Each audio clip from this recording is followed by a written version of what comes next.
Tuesday tunakuaga na mambo ya wazazi. Parenting Tuesday is here with us again. Watoto wamerudi shule. It's back to school, my friend. Hey, back to school. Watu leo wameamka mapema. Some people have not seen SMSs from them in a long time. Today I saw SMSs. They're saying, ni kwa sababu watoto wamerudi shule, it was a must for us to wake up early. So, karibuni sana. Back to school has helped us to get you to be part of the Parenting Tuesday today. You know, we send our kids to school. We want them to get an education. We want them to be successful in life. But the question is, what if your picture of success and your child's picture of success are not the same? They're not the same. Where you go east, here you go north. How do you parent such a child? And then both of you are strong-willed. Yeah, they took after you. They're adamant about what they want. You're adamant about what you want them to become. And it becomes an issue. Vision and success, how do you define it? That's what we want to look at as we talk about Parenting Tuesday today. Two amazing guests with me in studio. Mary Kieti, who is a parenting coach. Mary, how are you doing? How comes I can't hear you, Mary?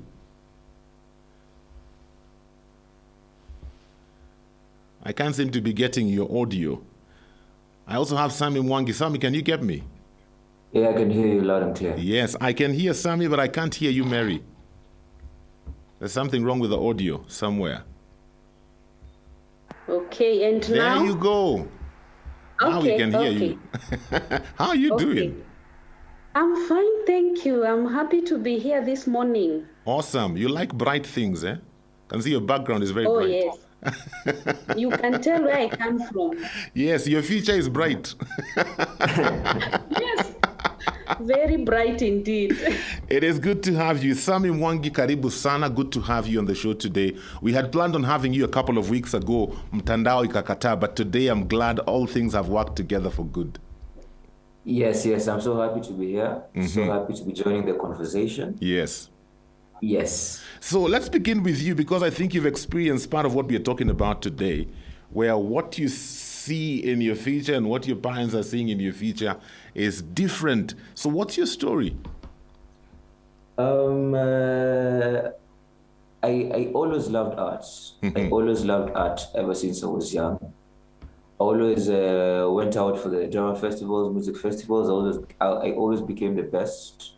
I always even made sure my parents literally knew this is what I wanted to do. Okay. But honestly, even if you ask any other artists out there, they never really knew that this was the thing they wanted to do in life. Because there's pressures, enda kuwa mwalimu, enda kuwa daktari, enda kuwa nini. And when the parent says, I've paid for the fees, you have to be there in that class. Yeah. That's where the problems start coming in. Oh, so is that what your parents did? Walikuambia, we have paid the fees, you had better show up for class. Ama uhame ukaishi kwako. That's how it started, but at some point you just have to, just give them that paper and then just do what you love, and that's what happened for me. Oh, as in you went through what they wanted you to do?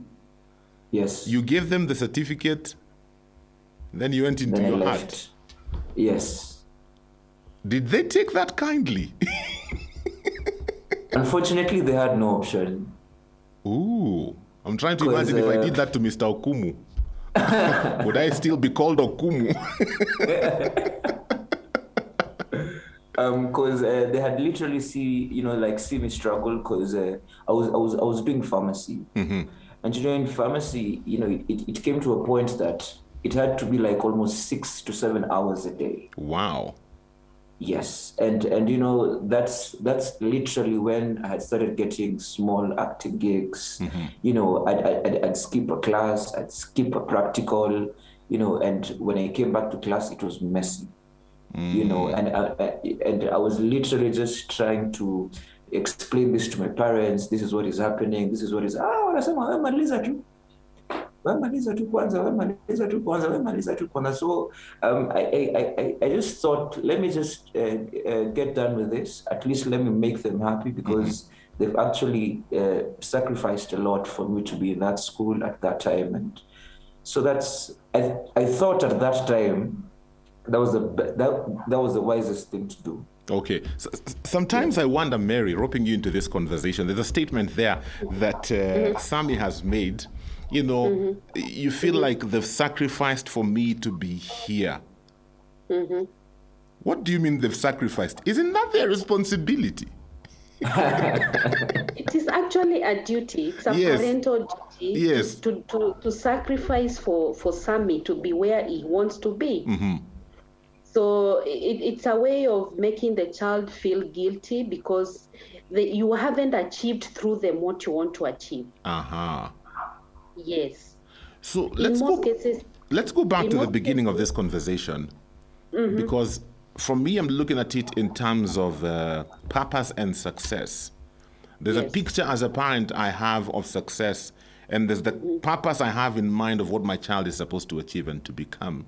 You know, so at what point do I start teaching my child success and purpose?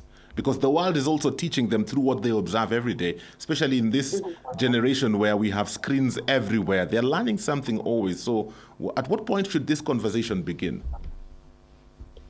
In most cases, and in most of us parents, success is, we define success in a very failed way in the first place, because we define success with grades, and this has been the system, especially in our education system. Kwanza form 4 zimetoka.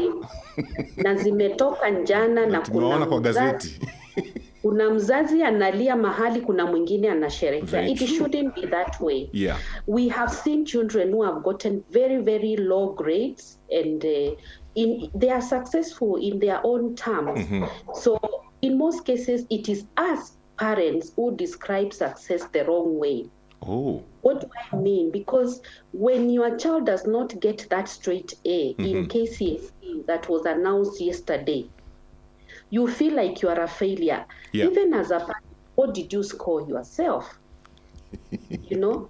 So if I miss for that a straight A, I want to achieve it through my child. While I know my child is a totally different person from me and from any other child. So we need to define success first and foremost. And you asked a question, where do we start? When do we start teaching success to our children? Yeah. And I would say since when they are born, you know. When they are born, yes, as long as they are breathing and they are out of the tummy, they should know, even breastfeeding, they should have a discipline for breastfeeding. They should have a discipline for sleeping. They should have a discipline, you know, in every milestone, they should be able to measure success. If a child is in kindergarten, what are the small talents they have?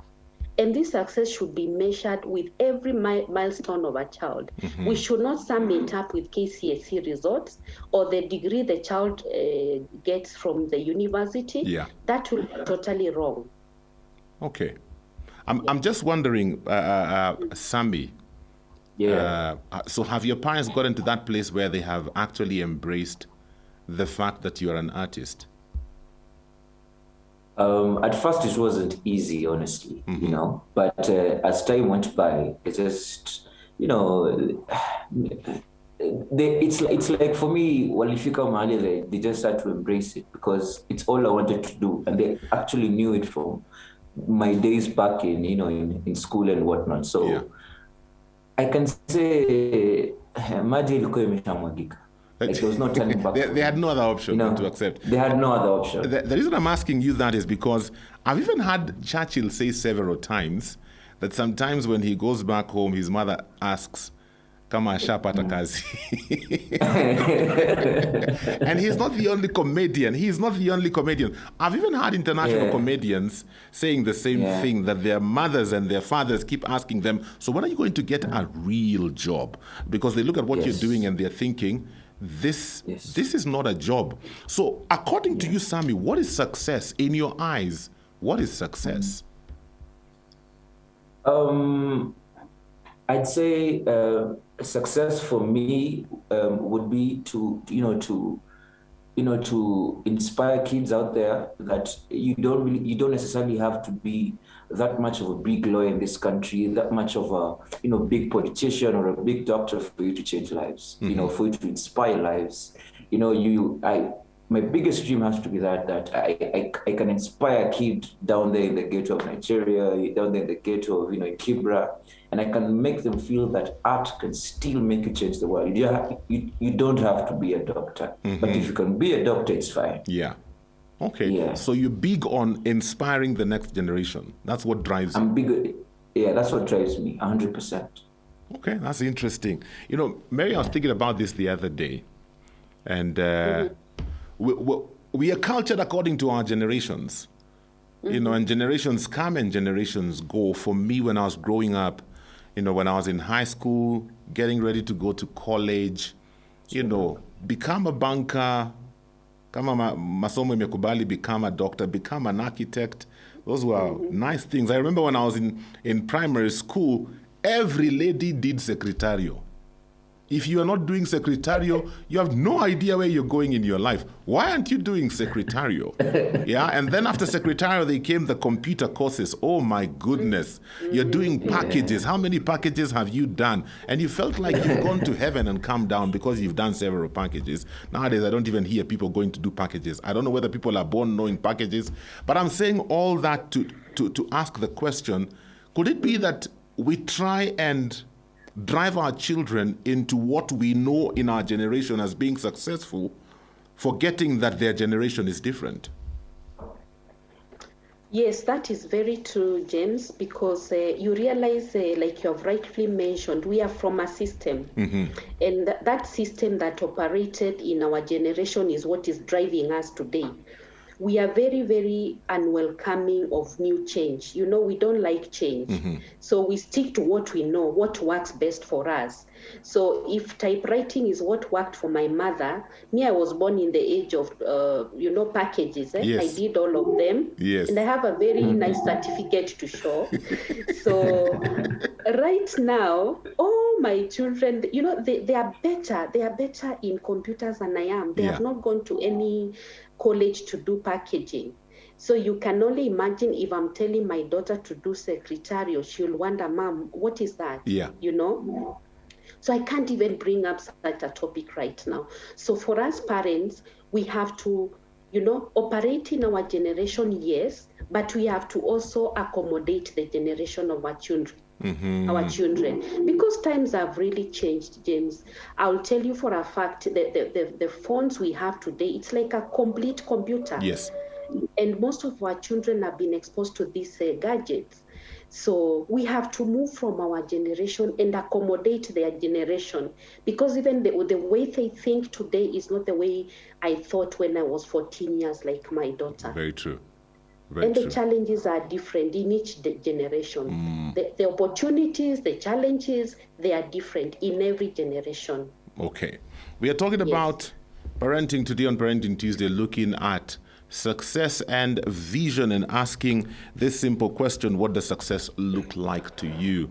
And what if it's looking different to your child? How do you reconcile the two? Maybe you are going through exactly what we are talking about today, or you have a question you need to ask my guests this morning. I want to rope you into this conversation by giving you an opportunity to ask your questions.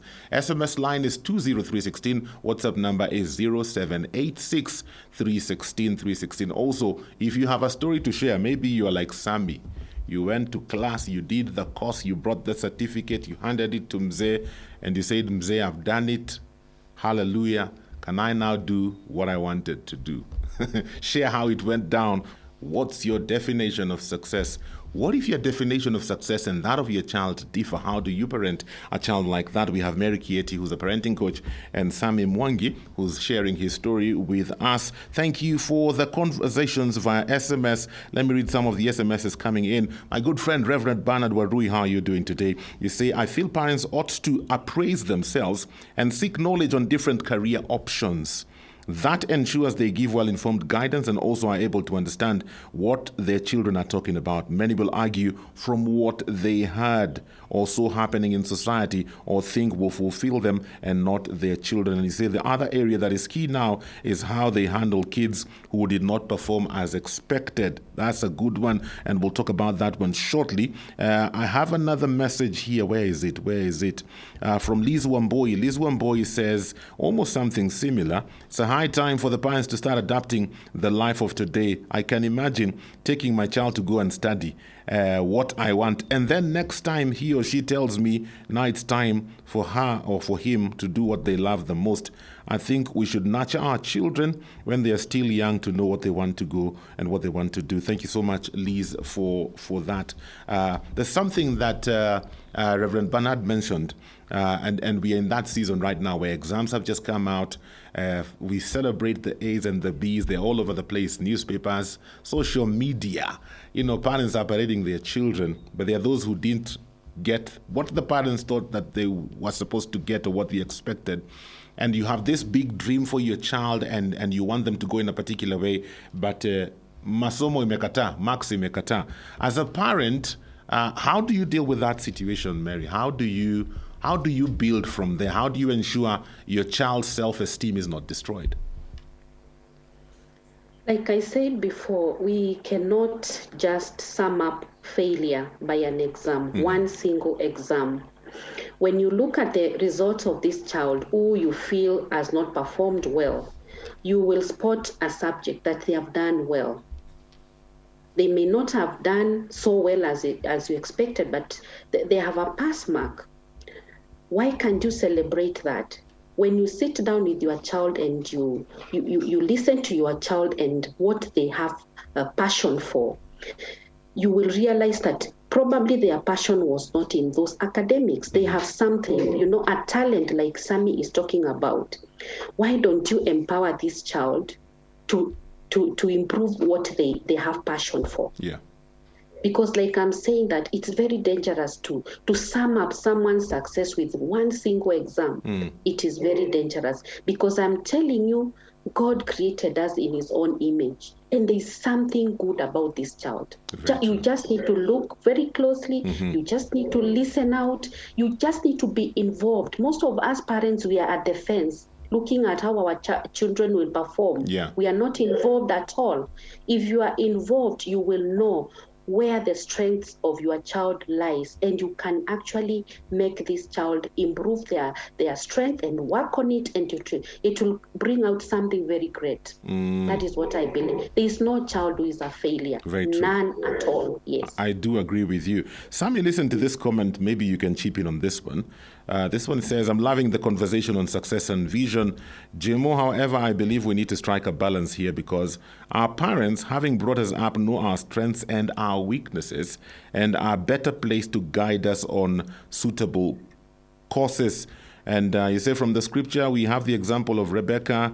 God had revealed to her that the older shall serve the younger, explaining why. She guided Jacob on how he'll acquire his father's blessing. Remember, this time Jacob had no clue.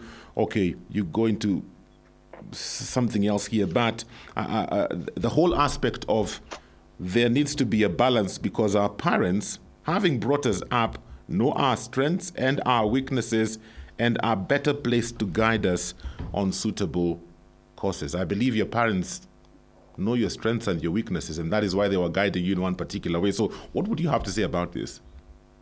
I'd say I'd not necessarily blame our parents, per se, because looking at these times and their times, you cannot compare the two. That is one, because look at where social media is right now. Look at the challenges facing kids right now.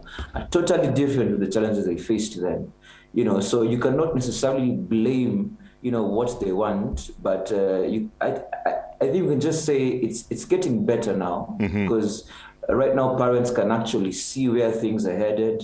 And you can actually make money, from your daughter through commercials, through games, through ninis. So and they can actually pay the bills if you're not doing well. So I think the parents right now, according to how things are going on, they really need to sit down with their kid and actually just talk this through. If your kid is this good in football, at least help them out. Ask them all the time, how is practice going? How are you doing? How are you doing physically?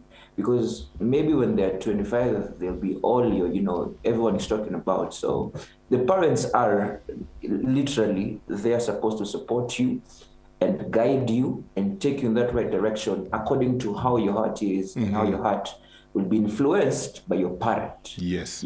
So I cannot blame our parents per se because, siku zao zilikuwa mbaya They're zaidi, only so. doing what they know how to do.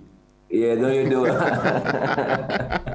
What about the flip, Mary? What about the flip? We always talk about, these kids have succeeded. Like now there's the dancing and the jubilation and, we push them to do all these courses. But I'm thinking about the flip where they didn't get the marks, but they're still adamant that's the course they want to do. As a parent, how do you deal with that? They have to be ready then to follow the longer route, because once you don't get the grades that will push you to that course straight away, there's normally an option, which is a longer route. For example, they may have to start from certificate level to diploma level and then to the degree they wanted to do. So it is a longer route, but they must be willing to pursue that longer route. It's not as easy as they may think. But it's good now for them to be guided to understand that longer route is the only remaining option. So as a parent, what's my role in all that? Because you see, I can focus so much on the negative, that it is a longer route, what, and I end up killing the dream. On last week's show, I was sharing about a gentleman who always wanted to be a doctor, but he never really got the marks to be a doctor, and so he went on into another career. And he worked in this career until he retired, I think at 55. But then when he retired, he remembered, I actually wanted to be a doctor. Na saa hizi mahali niko, I can pay my fees. I think I can still be a doctor. And he went back to school for 7 or 8 years.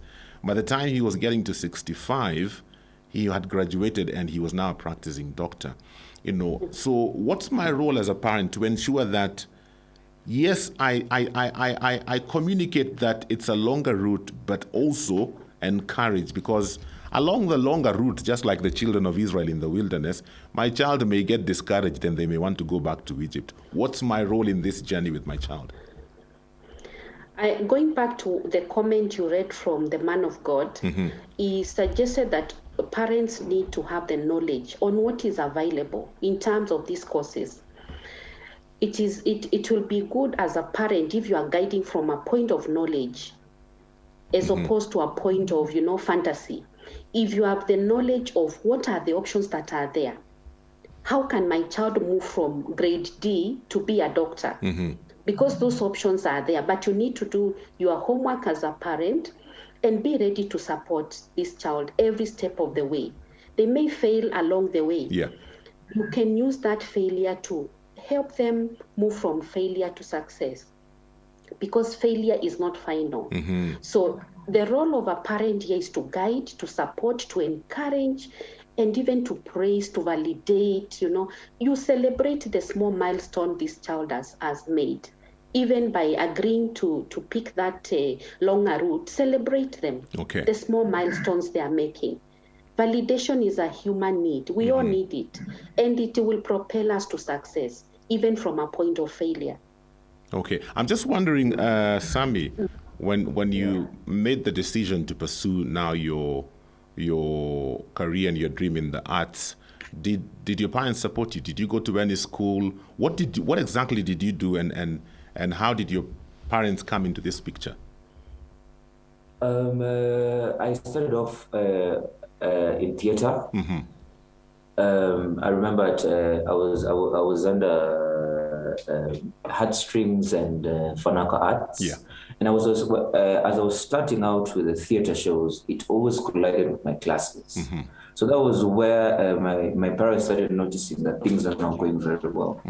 I remember when I finished school and it was time for me to decide, they kept on urging me to just continue with pharmacy because they really never understood what this is. No one in my family has that artistic bone even. Oh. Yeah. So you can imagine you're getting into this. No one has ever been there. There's no, that the mentorship. There's no school out here for acting. There's just you and your talent and the world. So I can say I really give, a lot of thanks to Heartstrings and Fanacards for actually being there for me, because I really never understood what this was. Sometimes even things might be bad, in this other side. And I kind of remember, what if I went ahead and became a pharmacist? Maybe I would be living better, and those are the regrets, that, people get sometimes after they sway, or they just go for something different. I like that you've brought up that aspect, because sometimes somebody can paint a picture as though, this is what I wanted to do and I went in that direction and it's been happily ever after since, but I love the fact that you're bringing in the aspect that there are times you have doubts. Yeah. So how do you deal with those doubts? I can say sometimes we pray to God, and sometimes He may not answer immediately. Yes. But one thing I know is that, God is never late. He always comes through. When times, are not going well, and you kind of reminisce and remember how, things were going out. Maybe I could be, somewhere, full time, because acting and art is always seasonal. Yeah. It's not a 9-to-5 job, 24/7 job. So sometimes, I just get around people like me. I get to my community, or, of actors and artists, and we talk through. Maybe we can go for a road trip. Maybe we can go for, a mentorship program, because that's the only way you can deal with this. Because being alone is not so good for you at those kind of times. Okay. There's a question here. We'll talk about it shortly. It's coming in from Ruth. Very interesting question. Ruth is asking, what happens when the success of the child is not bringing income? Their success doesn't support them. They have a degree. Yes, they went and did it. They came with the papers, but the papers are useless because they're not bringing in any income. How do you navigate through that? We'll talk about that shortly. It's Parenting Tuesday. We are focusing on vision and success. What happens when your child's idea of success and yours differ? How do you parent in such a situation? If you have any questions for us or an experience you want to share, 20316 SMS line, WhatsApp number 0786316316. Parenting Tuesday, it is all about vision and success. What happens when your idea of success and that of your child differ? How do you navigate through those murky waters? Mary Kieti, parenting coach, and Sami Mwangi with us today. Sami is sharing his story. And there's a question here that came in earlier. Mary had alluded to it. It's by Ruth. What happens when your child's success does not bring income? They went in, they did the degree, they have it, but no income. It's like a useless career, so to speak. There's nothing much to do about it. The child can't even support themselves. What do you do in a situation like that? Such a child still needs guidance. And again, you can see there the definition of success is out of place, because we are defining success here by a degree certificate that is useless. And I want to say that this child ought to be guided from this degree. First of all, why did they take it? Why did they choose this particular degree? What do they have a passion? Do they have something else outside this degree they can think of doing? Because again, if this child only holds this degree certificate and they define their failure with it, then that's the end of it. But they can still come out of this degree certificate they are holding that they are feeling it is useless and still do something outside this degree. There's something about passion and success that we cannot ignore here. Most people who are successful, they are normally driven by their passion. Someone may have gotten this particular degree, but it was not along their passion. They got the degree and they realized, like what Sami is talking about, and I like his story because he's actually speaking into this very well. A pharmacist degree is not what Sami envisioned, but he had a passion here which he worked so hard for, and today it is paying fruits. And that's why we have him in studios, sharing his story. It is very important for a child not just to be guided by the paper, but to be guided by what is their passion, because you cannot separate passion and success. Okay. I'm loving the conversation this morning. This one is from my namesake, Reverend James. My question is, how do you help a child who got a B of 62 understand that they have passed very, very well and you love them as they are? They're quite disappointed by their performance. Wow. Sammy, you want to say something? I'm seeing you smiling on that one. All I can say is miracles don't happen in exam rooms.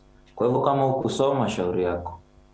So when a child says that kind of thing, I can say you can just encourage them to better things in life. They can still join the university. You know, a B of 62 is a good grade. Yeah. You know, for a parallel course. So unless they want to go back and still do another year of high school, I can say that grade is just enough for them. You know, to just conquer the world with it. Yeah, I think there's an opportunity here, Mary, you know, to teach this child about how to handle disappointments in life, because not everything will happen the way you envisioned it. You know, you know, for them to have set a goal for themselves, probably it's a goal they've been hitting, but something happened in the exam and it didn't come out the way they thought it would. I mean, many people have stories like that they share. Some of us, it's the opposite. We performed better than we thought we would. We shocked ourselves and thought, what? Na vile sikuwa ninasoma na nilipata hizi marks, and my mom is watching. Nilipata hizi marks. Oh my goodness, Jehovah is good. So what can this parent do? Because the child is disappointed in themselves. And that can cause some damage, eh? Yes. True. I would urge this parent, first of all, to start by validating this child that they have done well. When it comes from a parent, it's quite different from when it comes from elsewhere. But as a parent, if you own these results and you are happy about them, yes, then you are able to talk to your child and you make sense in them that they may not have gotten the straight A, but the B minor is quite good. It's quite a good grade.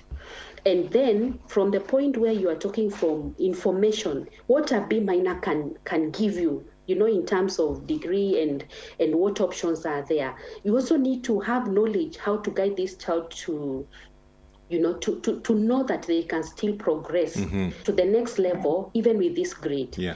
But first of all, validate this child. They have done so well. There's someone who was hoping for an A minus, and they got a C plus. You are not that person. So when we measure this success here, we need to understand that success, we can define it, you know, as an individual. It doesn't have to be in a cluster.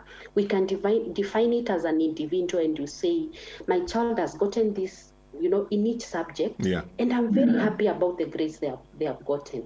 So as a parent here, come in, validate this child, work with them and know the options that are there for them to be able to move to the level they want to move to. And also just the mark that they wanted to get. Why did they want to get that mark? I think that's also an important conversation to have, because sometimes we drive, and I'm not saying this is what this parent did, but just talking generally, sometimes as parents we also have this notion, mi mtoto wangu lazima mtamuona kwa TV, lazima mtamuona kwa gazeti, lazima atakuwa top 100 ama top 50 ama top 10. And when they don't get to that, because you've injected it in them, they feel like they have disappointed you as a parent. And so I think it's also important to have a conversation with your child. What did you want to achieve with this grade? Because it may still be able to achieve the same thing with this grade that you have gotten. What's the end game? You know, what's the vision? What's the purpose? I love what Sammy shared earlier when he was talking about what he is doing and what success is to him. He said, you know, inspiring the next generation. That is what is driving him to do what he is doing. He's not just doing it because he's doing it, but there's an end game in mind. He wants to reach out to the next generation and inspire them and show them you can actually do this or do this or do this and still be able to be a successful person in the community based on how you look at success. Before we run out of time, I've got time for one more question. This one's coming in from Zara in Nakuru. It's a comment question, so to speak. It says, I have a friend who wanted to be a teacher. Alikuwa anataka kuwa mwalimu. But due to the good grades, not bad grades, due to the good grades. Hey, her mom forced her to do medicine. And as time went by, she actually enjoyed being a doctor. And so Sarah is wondering, in a situation like that, what happened? Because she was really sure she wanted to be a teacher. Akapata marks as a doctor. Akaenda kufanya medicine. And now she loves being a doctor. She can still be a teacher by being a teacher of medicine. Uh-huh. If she still wants to pursue that line of teaching, she can still go back and teach in the school of medicine. But if she's enjoying being a doctor, then that means she has settled the ambitions of being a teacher. You say that, and I'll still go back. Sami kwanza nimeona ukicheka. What were you thinking when you? What are your thoughts about this question comment? Well, I can say sometimes, this world is not black and white. Yes. Sometimes it was really meant for her to be a doctor. Yeah, and the parent was there strategically to make sure she becomes a doctor. Very true. Yeah. And as we wrap up, I'll go back to why. I think the why question is a question that if we don't ask it, then we limit ourselves. Because I can guarantee you, if you talk to this lady and find out why she wanted to be a teacher and why she loves being a doctor, it's actually the same thing. It's just that it can manifest in different areas. Me, I actually wanted to be a lawyer. Wow. Max ilikataa, Bwana asifiwe. Ama tuseme Max nilikataza, because I was very playful in Form 3 and Form 4. I started reading for exams in third term, Form 3. Let me confess my sins because my mom is watching. I actually took leave from school. I've never told my mom this story. I disappeared from school for 1 month before the exams. I used to go to a library every day. Natoka na uniform, library. Downloading. Anyway, but I always knew if I'm not a lawyer, I'm going to be a teacher or maybe a pastor. But I think you can see there's a thread. It has got to do with speaking. I never thought I would be on radio and TV. Never. Not in a million years. But when I stumbled into it, it's still connected with the thing that was driving me to want to be a lawyer or a teacher or a pastor, because it's speaking and encouraging people and even fighting for other people's rights. And so I think as parents, we also need to get to a place where we educate our children and teach them to understand why. What's the reason behind what you're doing? As we wrap up, 30 seconds. Sammy, what's your parting shot? People to stick to what they believe is going to work out for them. Nothing is easy. In fact, a very good friend of mine says, if what you love doing is easy, then there has to be something you're doing wrong. It's not supposed to be easy. In fact, get out there and pursue your dreams and work extremely hard towards them, and you'll just bear the fruits after that. Wow, I like that. That's great. Mary, your parting shot? My parting shot is that, as people, we may have plans, but it is the Lord who will establish those plans. A quote by Winston Churchill is that success is not final.